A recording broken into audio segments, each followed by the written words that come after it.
Ви благодарам, председателе, почитувани колеги, почитувани присутни, Подпредседател, се извинувам да не... да не направам проблем. Ме разочарува односот што го гледаме тука, бидејќи некако се пресликува неодговорниот и несериозниот однос на владата и во работата на парламентот, бидејќи навистина имаме сериозна ситуација пред нас, а тоа така не се доживува и најмалку пак нешто што се очекува да видиме конкретни мерки како со тоа да се справиме. Од владата добивме инфлаторен, нереален, надуван, расипнички, несериозен и мегаломански буџет. Навистина. Од неодговорна влада која што не се прослави многу и која што незина главна карактеристика беше продавање мантри или сеење магла. Почна со она дека блескаме, па понатаму следуваше дека ќе имаме економски бум, па промоција на фамозното ќе, следната година ќе ова, ќе она, ништо од тоа, за да преминеме кон економски пресврт, ветување лично од премиерот и излез од кризата, за денес да ни кажува дека имаме буџет кој што ќе не ги решува проблемите, ќе ни извлече од кризата и светлиот пат е пред нас. Ниту тогаш, ниту сега нешто нема да биде поинаку. Нема, бидејќи се нереални, неодговорни и скорумпирани. И институциите, и луѓето кои што ги водат истите. Пазете сега, за овој буџет, како ќе го реализирале вела со даночна реформа, со капитални инвестиции, сега им текнало за капитални инвестиции дека треба се реализираат, и дигитализација и софтверски решенија, најверојатно пурнекот на Рашковски, како што идат тие пари, така планираат и во следници. Затоа нема да навлегувам многу во бројките, бидејќи е сеење магла и бидејќи никој не им верува дека тоа нешто тоа ќе биде реализирано. Впрочем, пред нас се дрзаат да ни предложат 5,3 милиарди евра буџет за следната година. 75% поголем буџет од оној во 2016 година. 75%. Двојно поголем. Слично нешто како и јавниот долг. Расте јавниот долг, расте сиромаштијата, расте инфлацијата, криминалот, корупцијата и сиромаштијата. Паѓаат просечните плати и надежта за подобро утро во оваа држава. Како можеме да ве фатиме сериозно со ова што ни го предлагате? Видете реализацијата во претходната година. Видете што ни кажувавте пред 6 месеци. Дали можеше некој со онаа реализација на претходниот буџет сега да поднесе 590 милиони евра с големен буџет? Ветуваат 800 милиони евра инвестиции нови. Пазете. Нема вкупно на нас да се врата сите години толку направено. Сега одеднашка ќе се просветат и ќе се посветеле и ќе го решат тоа. Па ве молам, кој е тој што верува во истото? Ама затоа, нивната омилена ставка од разните трансфери, онаа сива зона која што секоја што станува да виси некоја нејаснотија, 924 милиони евра. Следната година. 924 милиони евра. И при тоа со предвиден 700 милиони евра дефицит. 4 милиарди евра не задолжија за овие 5, односно 6 години. Двојно повеќе од тоа што го наследија. Повеќе од сите влади претходно заедно. Дали еден од нас може да посведочи на некој нивно капитално остварување? Каде отидоа парите? Дали мислите дека следниот буџет ќе биде нешто опипливо? Нешто кој ќе има бенефит граѓаните или стопанството? Како што беше тогаш, така и ќе биде сега. Патем, 1,5 милиарда евра треба да се задолжиме нови следната година за овие реализации да се реализираат. Тоа ќе стигнеме до 8,5 милиарди евра задолжување. Тоа е веќе надвор од секаква логика. Колку плаќаме милиони евра за камати? Колку нив од тие десетици милиони евра камати секоја година што ги плаќаме се на име на неповлечени средства за одобрени проекти? Нивната неспособност, нивната неработа, како се рефлектира директно со каматите, можеби најдобро се гледа. Во време кога имаме 51.500 потрошувачка коштичка, каде што немаме контрола на тековите никакви, каде што народот осиромашува секојдневно. Истата коштичка е 19.000 двојно зголемена од претходната година. 2.000 денари малтена од претходниот месец за месец. Кој може да има предвидливост? Кој може да има сигурност? Кој може да не се праша дали и зошто ја губат желбата да останат тука и да творат младите? Па и постарите веќе. Дали некој се запрашал оваа 20% инфлација што имаме сега, 30% е на храната.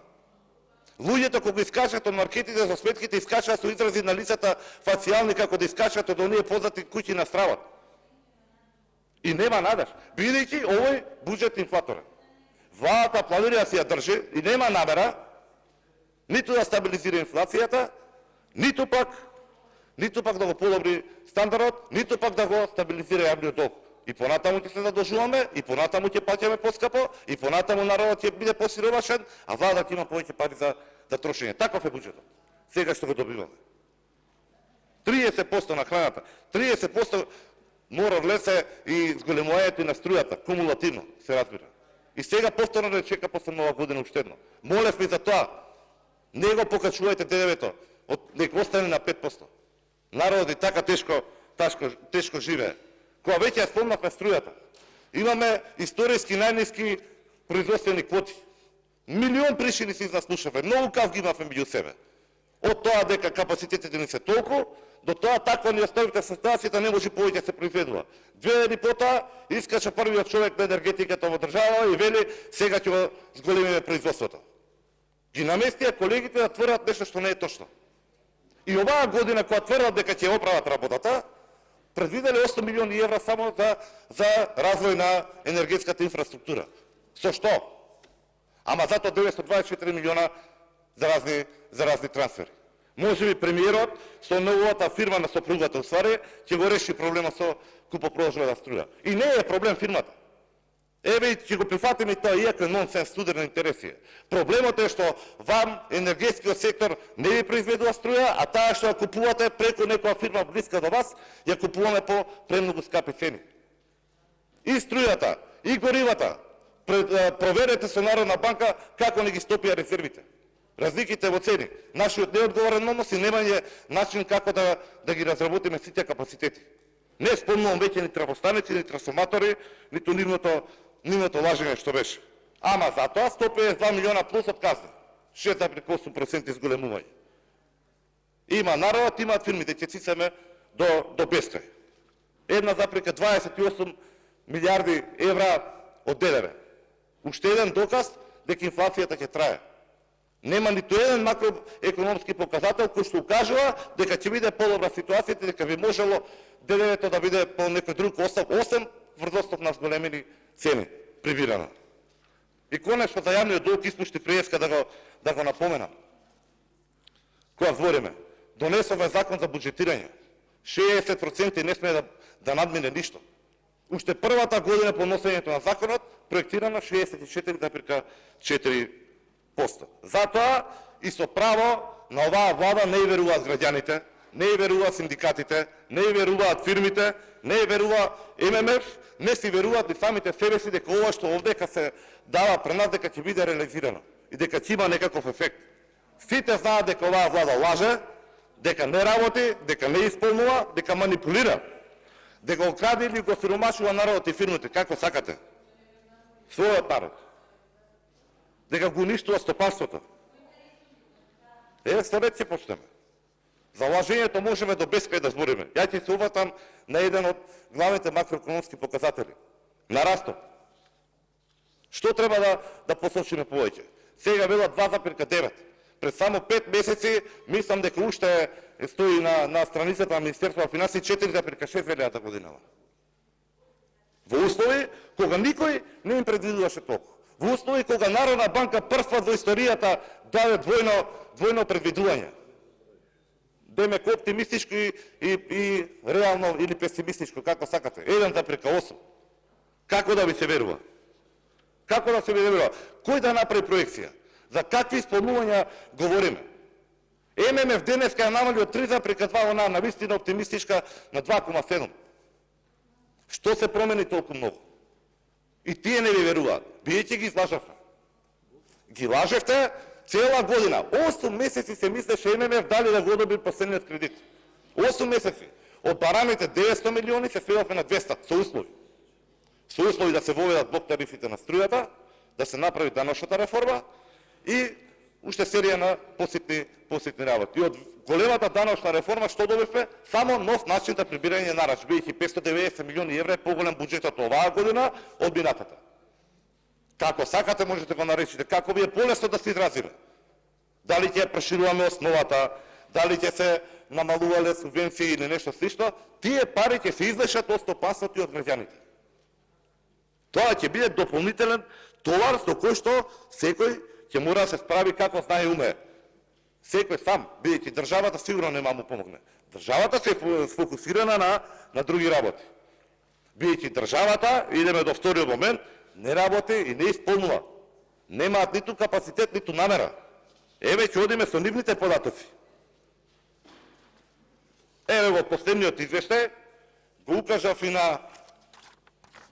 на комисијата. И ова, еве ги кривите. Еве ги се во надолна линија. И развојот, и платите, и реализација на проекциите. Ова се чисти податоци од самата влада, од самото министерство, каде што вели вака. Министерство на транспорт и врски, она истото министерство што сега треба да биде носител на новото време. На она просветлување со 800 милиони евра реализација на капитални инвестиции што им текна преку ноќ. Во наведениот период има реализација на буџетски средства за капитални трошоци од 19,7%.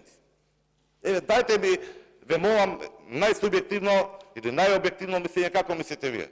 Што е тоа што би можело да биде промена кај тие луѓе што ги раководат институциите под ова министерство? Или самото министерство? Или што се случи толку драстично за некој што реализира 19%, дека следната година ќе реализира 300%? Дали има логика во ова? Дали мислите дека некој сериозно ќе ве свати? Дали затоа можеби не се прашувате дека 60% од граѓаните, 58 во едната, 60 во една друга анкета 3 дена преходно што беше промовирана, вели дека се движиме во погрешна насока. Се разбира дека така ќе го мислат. 70% од македонците, патем кажано. Во ова, кај земјоделство и шумарство, таму е нешто предобро, 54%. Во Агенцијата за фитопатологија 39%, во Министерство за животна средина и prostorno планирање 26,6%. Министерство за труд и социјална политика 27,3%. Кога велиме веќе за Министерство за животна средина, годинава 1 милиарда им е помалку. На апсолутна нула. Ама затоа се ги изголемиле дневни патни трошоци и договорни услуги. Малку за двојно. И каде се движиме така? Дали не сметате дека народот, граѓаните, фирмите, граѓанскиот сектор не име тоа основа да сметат дека така владата и така државата го краде и го сиромашува? Дали треба да спомнеме корупцијата, канцерот на нашето општество? Она што негираве дека постои, за од сега сите да дадеме конфирмација дека е имало од најниско до највисоко ниво. Слушнав повеќе колеги, почитувани колеги, од представници на мнозинството, кај што го рекоа токму тоа, ќе ти цитирам. Се докажат дека имаме од најниско до највисоко ниво. Еве, да ги замолам јавно. Не знам реплики, како е со другите. Првото што ќе ми одговорат, да ми кажат што подразбираат моите почитувани колеги на власта под највисока корупција. Нека покаже со прст. Дали е премиерот крив? Вице-премиерот можеби? Дали е можеби во Министерството за транспорт? Таму кај што имаме најмала реализација. Еве, бидете коректни, па заедно понатаму да правиме чекори. Да не чекаме од странство да ми доаѓаат специјални екипи. Понижувачки и за мене, и за нас, за сите. Иако можеби најдобро намерно. Од кога увидува дека оваа држава нема капацитет и нема намера да се справува со корупцијата. Оваа држава ја промовира истата. На секоја втора фирма во државата да ви каже дека на тендер што учествувал, секој втор тендер бил наместен. Дека бил сомнителен. Да имате во ДЗР такви извештаи и никој мува да не го лази. Ја навистина не можам да разберам. Еве ги за другите спорни трансфери што ги спомнавме. ДЗР веќе кога го посочив. Вели вака. Ова е за Министерството за труд и социјала. Изрази неповолно мислење во однос на вистинитоста и објективноста на финансиските извештаи на Министерството за труд и социјална политика и мислење со резерва во врска со согласеноста на финансиските трансакции со релевантната законска регулатива за 2021 година. Катастрофа.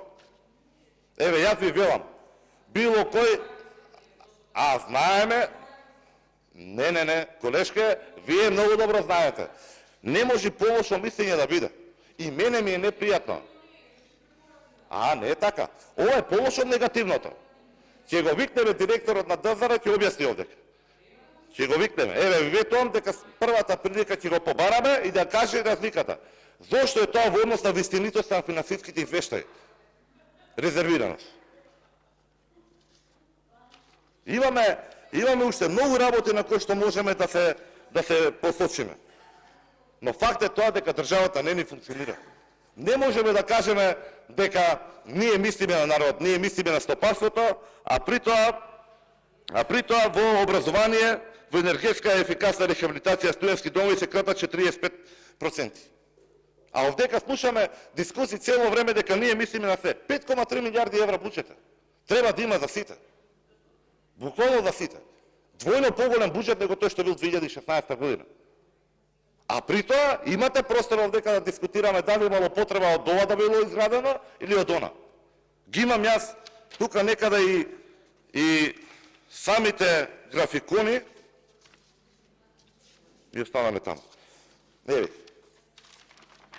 Ги покажав, имаше замерка на комисиската расправа министерот, ги има спомнато само други градежни објекти, сега ги имам и градежните објекти.